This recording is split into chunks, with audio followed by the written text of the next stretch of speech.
Aston Martin caused quite a stir in Bahrain during pre-season testing, with many pundits believing they will be the surprise package, and Ted Kravitz even ranked them above Mercedes. And it looks like it will only improve for Aston Martin fans and Alonso, as the team is looking to cause further havoc in the paddock in the first race weekend in Bahrain. Do you want to know what the latest news is coming out of the Aston Martin camp, and if the team could win Bahrain? Do they really want to? Stick around to find out. With preseason testing over and the first race at the end of the week, the F1 fever is indeed back. Some fans are looking forward to the season and others don't know what to expect, as preseason testing isn't always the best barometer for success due to teams running different setups and some teams just plain sandbagging. One team that did impress was Aston Martin, with the team catching the headlines for their impressive turn of speed throughout the 3 days of running. Alonso's race simulation on the final day of testing caught many teams' attention, producing better times than Mercedes. Yes, he can. Vettel didn't really defend that one, but Hamilton now takes the lead.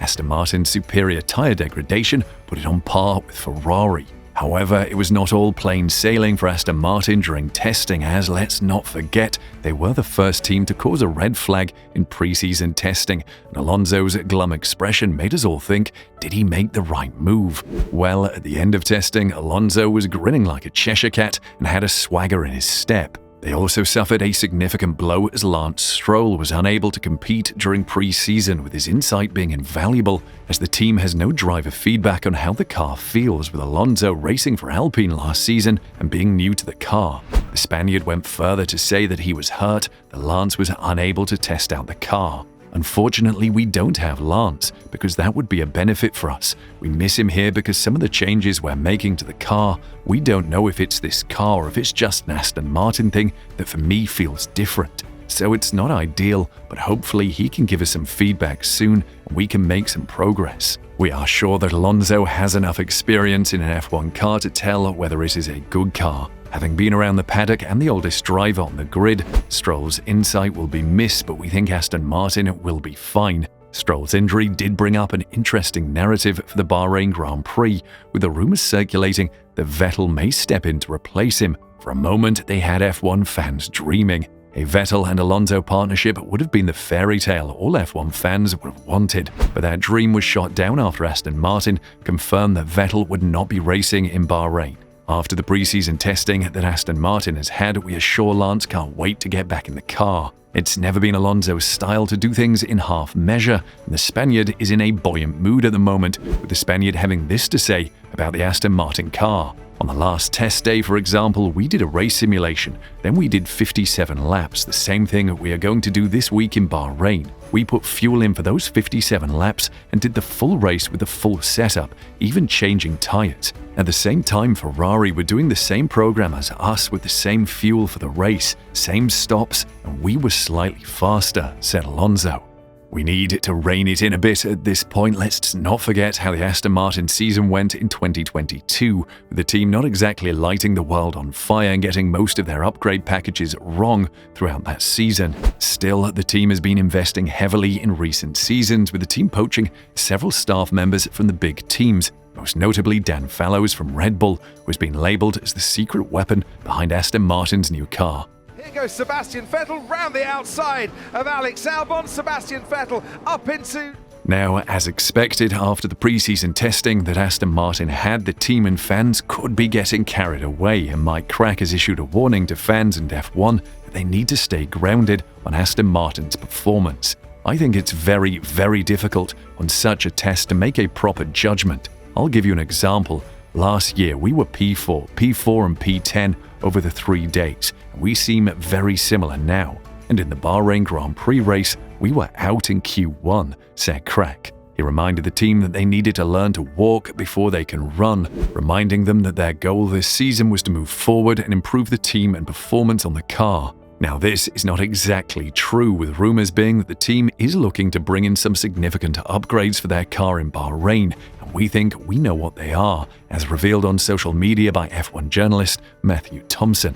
Breaking, Thompson wrote via Automotor and Sport. Aston Martin is working on an upgrade of several parts of the car, which will arrive for the Bahrain GP. These new parts will close the gap to Red Bull. This is in line with what Aston Martin wanted to achieve this season, the Dan fellow saying the team wanted to be uncompromising with its development and give the drivers the best chance of meeting their goals. The design team was adamant that it wanted to tackle these regulations without compromise. We want to move up the grid and start challenging the teams at the front. You can't do that by sitting back and being conservative. Now we need to focus on delivering an ambitious yet efficient program of updates for the first race and across the remainder of the season. Winning the Bahrain GP is probably out of reach for Aston Martin as the team looks to put its most competitive cars to work, but Crack has pointed out where Aston Martin has been focusing in previous interviews. Mainly it's around the baseline of the vehicle, but Crack may have let slip where Aston Martin's latest upgrade may be. That's something that the group around Dan has really approached in a different way with the AMR23, to have an aggressive approach, said Crack. Because in the cost cap world, you cannot afford, as we tried to achieve last year, that you have to improve a huge amount over the year because the race intensity is high. The money you have to develop the car is really not a lot, so you have to start with a good baseline, and I think that was one of the objectives. The upgrades to the car are still unknown, but if you do some digging, it's not hard to see where the first upgrade may come, and with the team looking to beat Mercedes to third and eventually compete with Red Bull, this is one of the most crucial elements of the car. I'm sure fellows would love to get one over on his former employees. The main things in F1 are always the same. Where do you improve? So you have to work on aerodynamics in the first place. You have to provide good feedback to the drivers so that the car is predictable, that it's benign. So these are all areas that you concentrate on, and then you have to have a good mechanical platform. The action's still not over. Vettel in his final United States Grand Prix. Reading it between the lines, it looks like Aston Martin will be focusing on the aerodynamics of its car and then focus on other areas. F1 cars are complex beasts with multiple components having to combine to create a good car. Other factors are in your control and outside of it. Strategy and reliability are essential components, as well as luck on the track. Aston Martin will have a lot to get right before they can start competing with the traditional top three of F1, but they are certainly looking to upset the apple cart in 2023. The real question remains, does the team want to win the Bahrain GP? You would think winning the opening GP is good, but not precisely in recent years. If you are superstitious and want your team to win the opening race of the F1 calendar, you may want to look away now, as the numbers don't look good if you win the opening race. In fact, since 2016, no driver that has won the opening GP has gone on to win the title. So if you want your team to win the championship, you want them to finish second. This unfortunate pattern developed with the winner of the opening round going on to finish second in the championship standings, meaning the winner of the Bahrain Grand Prix is unlikely to be tasting glory in 2023.